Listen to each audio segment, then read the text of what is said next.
welcome to this new episode in the Little Rascals Pedagogical Series, a series of interviews, recordings that Nick Walker of Hunsa College and myself created to keep the pedagogical fires burning between Rascals meetings each year in June.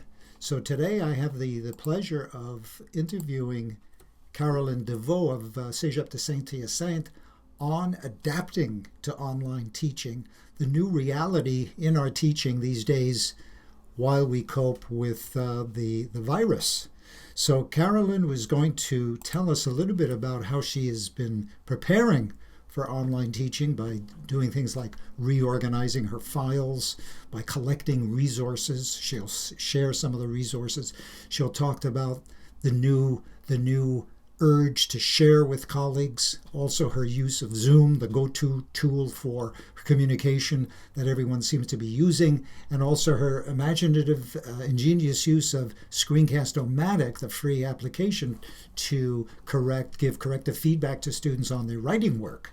So let me now move to the interview with Carolyn. So take it away, my colleague Frank. So, Carolyn Deveau of Saint-Hyacinthe, it's great to have you with us today.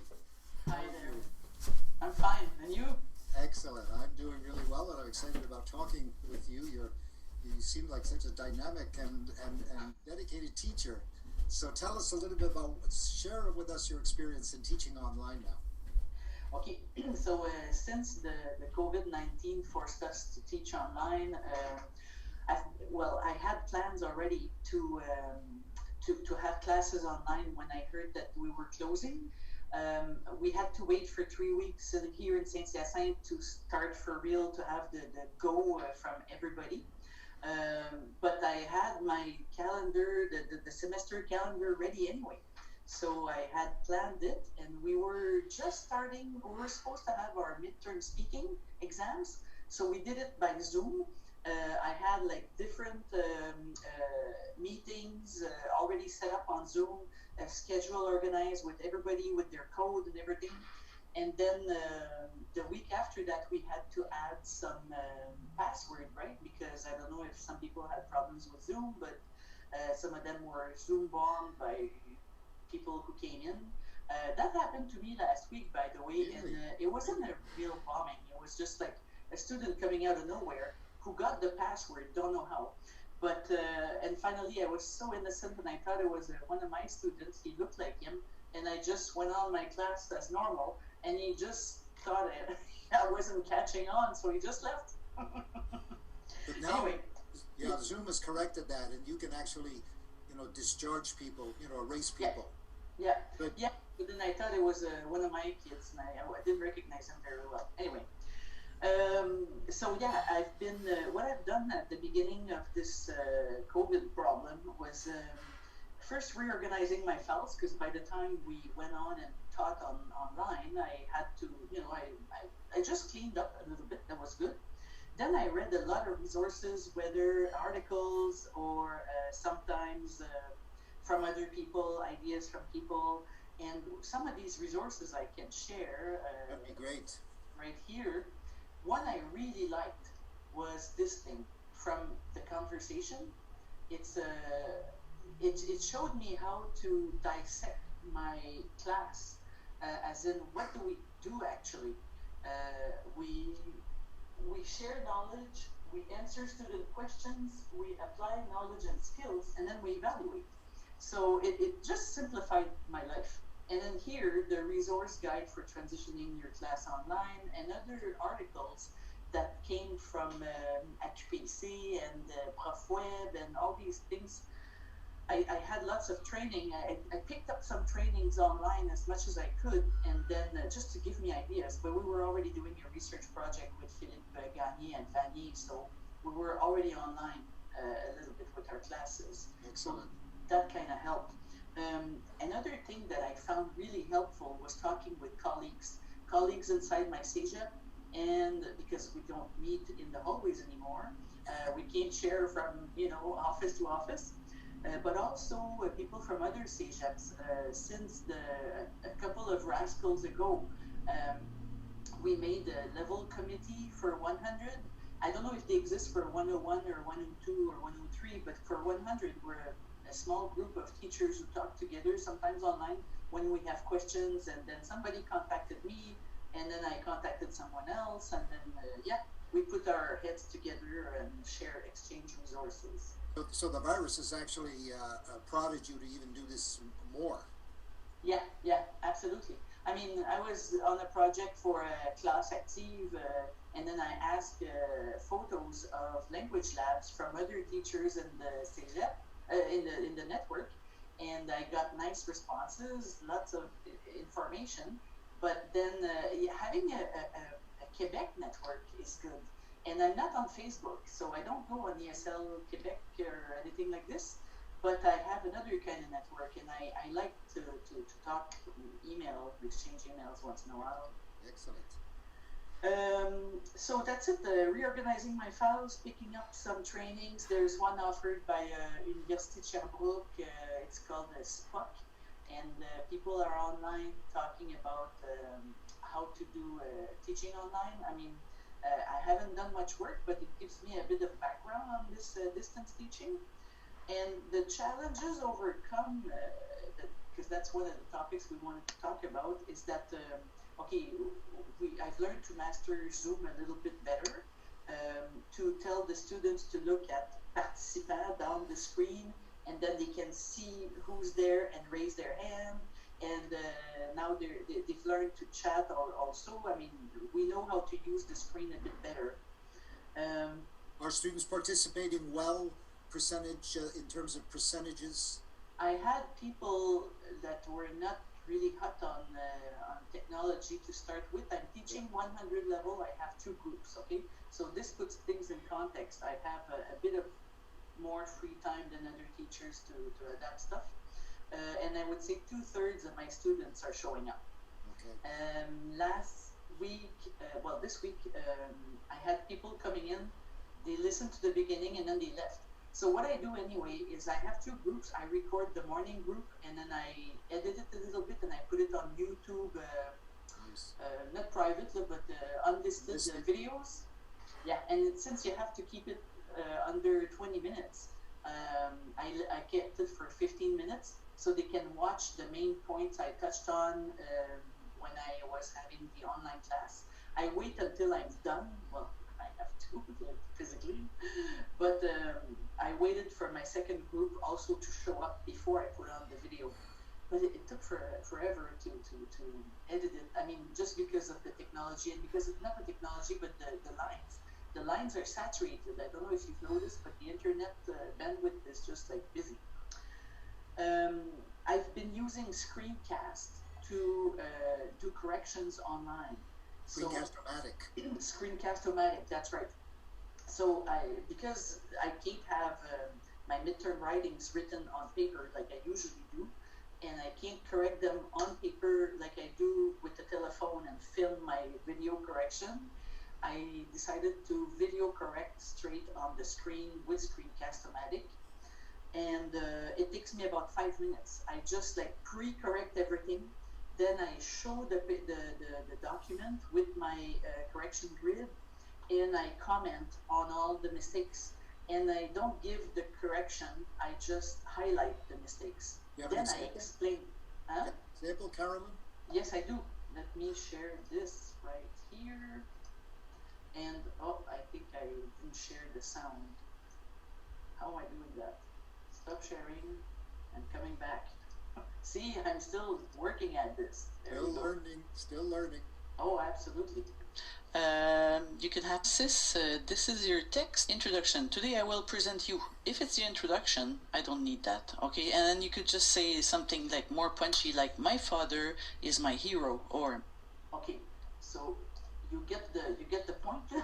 I show them their text, and then what was in blue was all that I highlighted, and then I explain what's happening in the text, or yeah, as I so you post the Word document in Screencast, and then you talk into it, giving your feedback.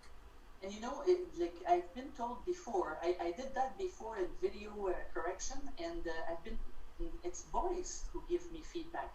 I rarely get feedback from girls, But the boys tell me, wow, you give feedback. And then one girl actually told me once, this is how you correct our paper.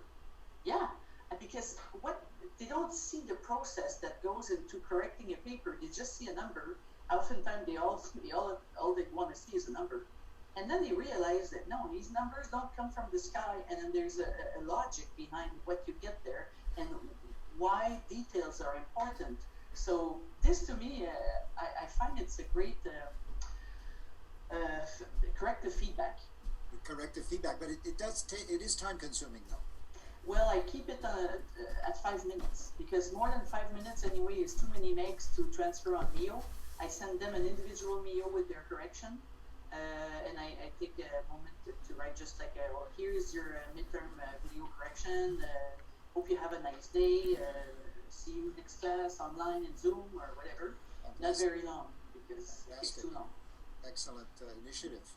Ingenious. No, well, I got it from somewhere else. I didn't invent That's it. okay. That's okay. Otherwise, the other adaptation I made is that because I shared my calendar on through Mio that Friday that everything closed, I said, this calendar might change, things will adapt, and we're going to adapt as time goes. And before we reopen to teach online, I contacted them every week. I mean, once a week, I send something on Fridays. And then one time, I even recorded a song with a puppet.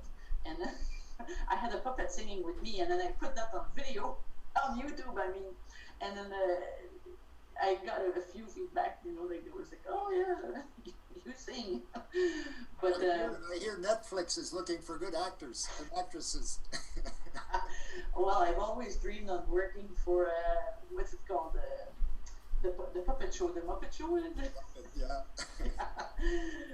But anyway, I just kept on, kept in touch with my students just so that they don't give up because they're a bit depressed, they're a bit surprised, and maybe taken aback by the situation, like we all are. Yes. And so just keeping in touch, just making sure that this is not going to end your term, and then we're going to go through it step by step. So you're making it a positive experience and something you're enthusiastic about. Well, yeah, but then again, I mean, some students I think would prefer to have just an equivalence, but I was not ready to give an equivalence because I had we were going into the midterms and I didn't have much of my mark collected already. So I had to do at least the midterms, and now I'm going to do the finals as well. I reduced what I do. I don't teach big concepts, but I do touch on things. And then I gave my students grammar exercises online through ESL Library. It's something that they do on specific topics like modals and count, non-count nouns, and they have exercises that have an interactive feature. So they've got sometimes they have the answer right away. Sometimes they have to put in a word, and I have to assess. It didn't take really long, but where do they post, Carolyn, where do they post their work? On Léa Travaux in Omnivox. Yeah, so I sent them the midterm exam, the writing exam in Travaux. I gave them 36 hours instead of 3 hours. I was thinking of having the writing being done in front of my camera, and watch them all on my screen. But to me, it looked like Big Brother, and I thought I'm gonna look at what if they go to the bathroom. And I thought, I interviewed Laurent Nicolas last week, and he's using Zoom to survey, to invigilate, to watch. Yeah. He doesn't want them to take advantage of the system. Well, I decided to equalize everything, and I said, okay, I know you're going to use Word, and I teach 100 level. I never use tools that much with them. I mean, I will show them how to correct themselves if they have to write with Word, but I don't make it a big deal. I want them to learn English, not just learn tricks and tools. But there's nothing wrong with learning tools, except in 100, sometimes they have to patch up for what they didn't learn in high school. And this is why even I am questioning myself a lot about it in my teaching, and I'm trying stuff, So I said, okay, if you're going to use Word, then I'm going to put you all on an equal base. And this is like the revision tool. Yes, you can actually say your text, it's going to translate it.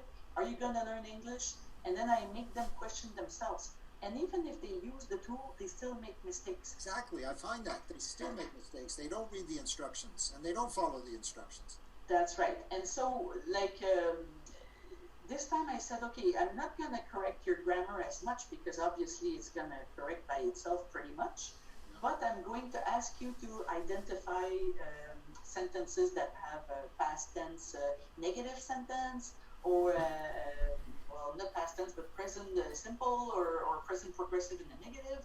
So if you do this and you highlight it, you show me that you know what it is. You show me that, well, supposedly you're supposed to know how to use it, in which context, but they don't know how to use it in which context, and Word doesn't correct everything.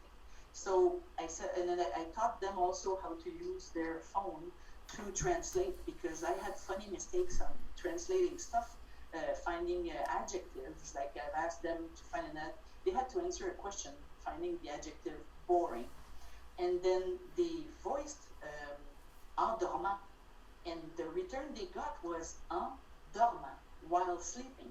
So they had to fill in a sentence that said, teacher, blah, blah, blah, the class of teacher, blah, blah, blah, is very while sleeping, instead of boring.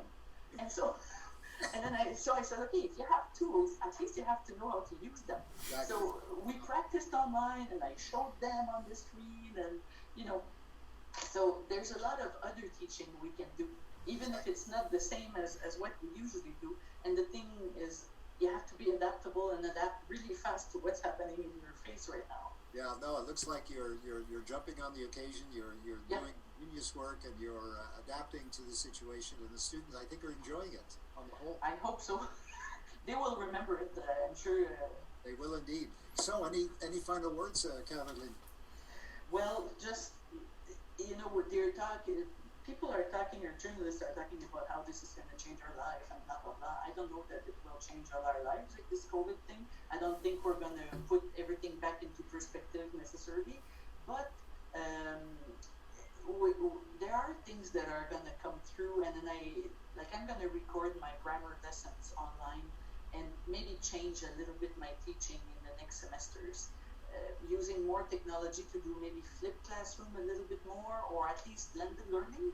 So that opened my eyes and my mind to blended learning a bit more, and be more adaptable to the students' schedule, because they have crazy schedules. They do indeed, and many of them work.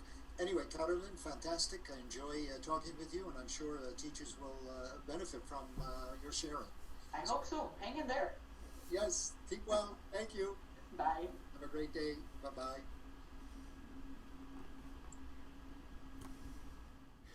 So I want to thank you for watching this interview with Caroline, and I hope you found it useful in some of the ways she's adapting and some of the things she has shared with us to make the experience positive and for both herself and for her students. And I love the way that how her enthusiasm for this new challenge.